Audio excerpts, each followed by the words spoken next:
I am delighted to be here. I am very grateful to Patricia Rotman for inviting me to share with you on this specific area of schema therapy. It's been a particular area that have growing interest in over the last 6 or 7 years. And I've made it a really important part of my practice as a trainer, as a therapist, and as a supervisor to highlight and more deeply understand this very important schema, enmeshment and undeveloped self. So that's what we'll be spending time with for the next almost 2 hours today. And I want to acknowledge you again, Pat, for inviting me. I very much appreciate it. And I very much appreciate our collegial relationship that existed here in New York City. And it was so pleasant to have our encounters together and that we're able to share in Jeff Young's trainings and supervision way back when. I felt very nostalgic when you were describing those early days at the Schema Therapy Center. I miss it, but I'm so glad that you and I have been able to continue our collegial, very friendly collegial relationship, even through many miles away from each other. And again, I'm so grateful to be here and share with all of you on this particular aspect of schema therapy. As Pat mentioned, I am in the heart of New York City. And as you may know about New Yorkers, we tend to be fast talkers, but I'm going to do my best to not be a typical fast talking American or New Yorker so that the translators can help you hear what I'm saying. I want to acknowledge Lucille and Martine, who are our translators today, and I'm really thankful for their help. Because I'm in New York, you may hear a siren or two. That happens quite frequently. I always say it's New York's way of saying hello. So just know that that will probably occur at least once, if not a dozen times over the next couple of hours. And we'll do our best to sort of ignore it and continue with our conversation. And I look forward to sharing a bit, and I look forward to for the questions and answers and having a real conversation on this particular topic. You know, when I talk about enmeshment and undeveloped self, I really would like to start with my own journey in discovering how important it is, because it really kind of opened up a wider, deeper way of working when I put more importance on this schema and saw where it was actually a very prominent schema or pattern working in some of my patients' lives.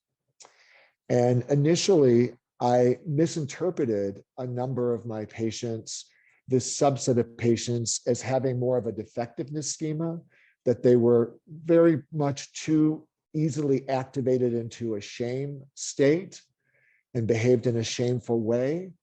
And as we all know, those of us who are seasoned schema therapists, defectiveness shame schema is a very common schema. So I often leaned in that direction with some of my patients. But when I explored their early history, someone with a defectiveness is often someone who had a lot of criticism, a lot of abuse of various sorts, physical abuse, sexual abuse, verbal abuse. They might have also been the object of terrible bullying. But there was a subset of people who didn't really fall into that category. And so it just didn't make sense, even though what they demonstrated was a kind of what appeared to be shame, but it was actually in more exploration and more understanding of their current life and their previous life. It was more of an insecurity, an anxiety about who they are, and an uncertainty of how to assert themselves in the world. And when I started to really cue in on this subset of patients who didn't quite fit into defectiveness in their presentation or in their history, I started to lean more into this idea of enmeshment, the idea that they weren't able to sort of individuate, come more into their own, and their sense of self was weaker. It wasn't that developed, so that whether it be interacting in a job or interacting in relationships, there is this kind of gnawing insecurity, anxiety about who they were in the world. And once I started to identify that with this subset of people that I was working with, I found that I gained more traction in terms of helping them feel more secure, more able to develop more reciprocal and collaborative relationships with others, and feel more solid in their life. And so based on that, I really felt it was important to understand this schema even more than I had, and help people that I supervise and who I train also deepen their understanding and put a higher relevance on this particular schema. Another factor that contributed to my understanding this schema and putting more importance on this schema was this group that I have been leading for 20 years. I'm still leading this group. It's a male survivor of childhood sexual abuse group. It's one of the most important parts of my practice and something I feel deeply proud of, and so privileged to have led such a group. But as you can imagine, if you're working with a group of men who were sexually abused as children, there would be certain schemas that would be kind of obvious. Certainly defectiveness. A lot of people who were sexually abused as children feel tremendous amount of shame and are very easily activated towards shame in their past life and in their current life. Also, mistrust abuse would be a very common schema, because the people often that they thought they could trust the most actually did the worst kind of damage to them, hurt them the most. And so understandably, the idea that people could be predators, people could be exploitive is a very common experience for survivors of sexual abuse. And certainly it was evident in the group that I led and still lead.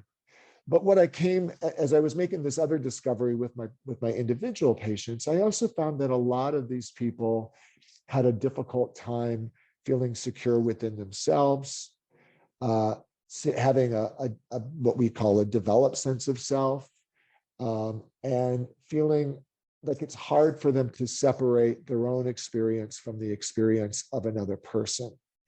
And I think as I came to understand it through my work with the group and my own reflection on my own and reading, I came to see that when someone is exploited as a child, particularly when it's someone that they trust or they ostensibly should be able to trust, there's a sense that they see themselves as someone who kind of gives themselves over to the other to be taken advantage of, where they feel like my own thoughts, my own feelings, my own needs are not as important as the needs and desires of this other person who takes advantage of me. And I found through my exploration with this group that many of these men had this kind of experience growing up and still grapple with this sense that my needs, my feelings, my wants, my inclinations are not as important as the needs of the other. And so as I became more clear that that was a central theme of my patients in my survivor group, I started to make the important goals of self-understanding and building self-autonomy a more important part of our work together. So my work in that group and my work with this subset of people who I initially thought were grappling with more with defectiveness, but in truth, it turned out not to be the case, really motivated and enlightened me to want to make this more part of my work. And again, as I said earlier, my supervision and my training. Okay. So that's been my course of understanding and coming to this place. Now I want to focus in on, what we mean by this schema, enmeshment, and undeveloped self. So I've got a bunch of PowerPoint slides. I'm going to put them up now. And at various points, I'll take them down so I can have just more of a conversation without the slides getting in the way. So let me do that first. I'll put up some slides. Okay. So I hope you can see what I've got here. It'll be all about enmeshment for the next couple of hours. Um, and what I'm going to do is go through the definition. Now, each schema, for those of you who are new to schema therapy, and to those of you who are new to schema therapy, welcome. There are 18 schemas. Enmeshment, undeveloped self is one of those schemas. Each schema is a deeply ingrained pattern developed early in life due to unmet needs. There are basic human needs that we all need in order for our development as human beings.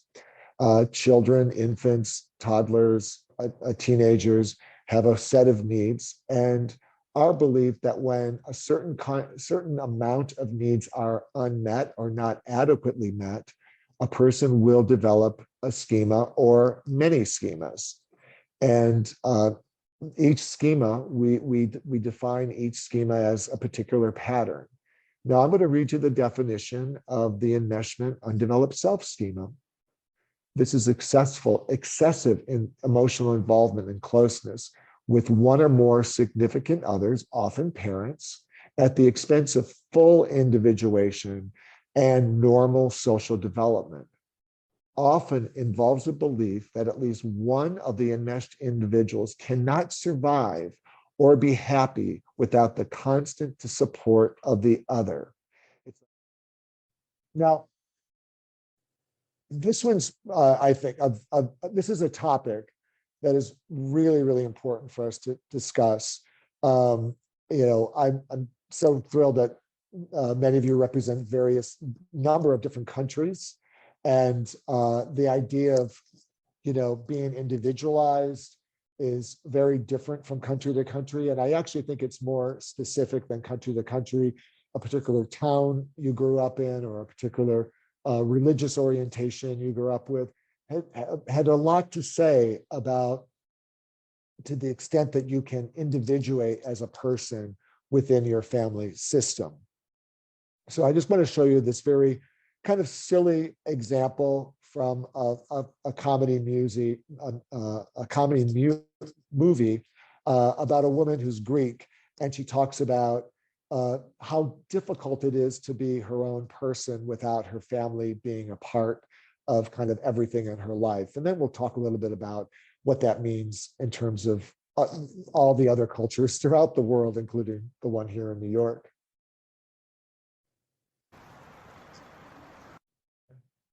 Okay. Again, a comical example that represents something that's actually much more important and serious. And that is various cultures, various communities have a different idea of what it means to be an individualized person, or to value individualization within the community, within the culture, within the family system. And in many communities, cultures throughout the world, it's quite rigid and specific. Certainly roles can be very strictly defined, okay, in terms of what a husband is, what a wife is, what a man is, what a woman is, what a boy is, what a girl is, what a brother is, what a sister is. And there isn't often a lot of flexibility in terms of like, what are the individual differences between people in a family, and the individual temperaments and the individual needs. It's a sort of the idea of, no, this is what you should be, not a discovery of who you actually are, and to be part of that discovery with the child, okay? And in many cultures, countries, collectivism is more highly valued than individualism. It's sort of what the ideal way of thinking and being is, that dominates how the rest of the individual should behave. It's not that people should sort of discover their own inclinations, interests, desires, attachments. It's dictated by a more collective idea. As you would imagine, individual expression is less tolerated. And I just want to highlight something that is probably true of all countries everywhere, but certainly is true of the one country I can speak of with some authority, and that is the United States. Is there's this idea of being a model minority that can be an imposition to many people. And what we mean by model minority, or one way of thinking about model minority, is if a person is sort of pocketed in a status of being a minority or of a lesser status, like here in America, immigrants are are often viewed as a lesser status kind of person. It sort of requires of them to sort of rise above the stereotype of what an immigrant should be like, meaning you have to sort of be better than the rest because you already come into this culture with a strike against you being an immigrant. So I've certainly worked with people, just to stay with this example, who were the children of immigrants, and these well-meaning immigrant parents very much pushed and prodded their children to succeed in a big way so they wouldn't be like this burden of the state or viewed in this very pejorative kind of way. And so they often, achieved a certain amount of success, but at a more intrapersonal and internal toll on themselves, where they don't really have much understanding of who they are as an individual. They don't value their emotional experience. They don't value their specific inclinations, and forming relationships in this set of examples that I'm referring to become quite challenging, because they see themselves as sort of what they're supposed to be in the world and not of kind of like who they actually are on the inside. And how do they show that in terms of forming a healthy attached relationship is quite difficult. So in America, and I imagine in other places, when there are people who've been put on the margins, who've been marginalized, there's this kind of sense that they have to sort of rise above this imposed negative status on them in order to make up for something, when in reality, there's nothing to make up for. And there's a toll on a person in terms of their own sense of self, in terms of them having a developed sense of self. Okay.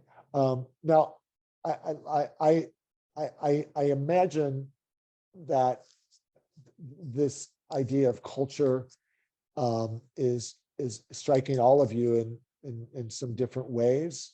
And I wish it was something that we could talk a lot more about.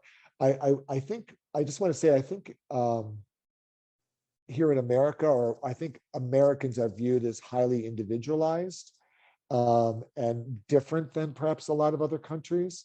But I just want to say most of the people I work with are born and raised in America, and enmeshment in the undeveloped self is actually a very common schema amongst those who were born and raised in America. So even though we purport to be a country that supports individualizing, the reality is we can be quite tribal, and someone who actually wants to express their own specific inclinations and emotions, etc., can, within their family and within their culture, can be treated in a very negative way, which often pushes down that ability to be so. And I guess, and I imagine different ways it plays out in the various places you all live. Thank you. Thank you. Excellent reply. Yeah, we're talking about pathological loyalty, right? So that's exactly. Yeah, that's very interesting. So a very interesting question now. Do individuals with an enmeshment schema, have difficulties in romantic relationships? What are these difficulties? I have experience with enmeshed individuals whose families keep meddling and bad-mouthing their partners. They seem to be more married to their families than to their partners, who feel helpless, betrayed, worthless, and lonely. Yeah. Well, if one or both people in a relationship have the enmeshment schema, it plays in all kinds of ways. But I think that's a very classic example where that is an example of a blurred boundary, where there might be this primary relation. Let's say it's a man and woman, a husband and wife in a relationship relationship, but the family of origin of one of them, let's say one or both parents, are interfering in the relationship, that their disapproval, they're wanting this adult child of theirs to be a different way. They want their child's spouse to be a different way, and they're imposing their disapproval and their criticism where it doesn't belong. Now, with that kind of example, what I do when I'm working with that person, let's say in a couple, is I give them some psychoeducation of the importance of creating a separate relationship that's sort of like a safe space between you and your partner that's separate from your parents. And that requires, in order to cultivate the health of this new relationship that you have with your partner, and that requires you to set a boundary with this, let's say, parent from your family of origin who is imposing too much on them. Now, that is easier said than done. So I would start with that psychoeducation, and then it requires some deeper work with their vulnerable child who feels the enmeshment and feels like I have to go along with this family of origin. So I'll set the stage of what needs to happen in terms of setting a stronger boundary for the health of this new relationship with one spouse. But then I say, well, we need to do some deeper work to heal that schema within you so that it's easier for you to hopefully respectfully set a stronger boundary with your family of origin or with this particular parent and cultivate a deeper relationship in this new relationship with your husband or wife. So it starts kind of on an intellectual level, and then we go down to a deeper level of how do we allow this enmeshed child within a person to create a separation that they need from this imposing family of origin or parent.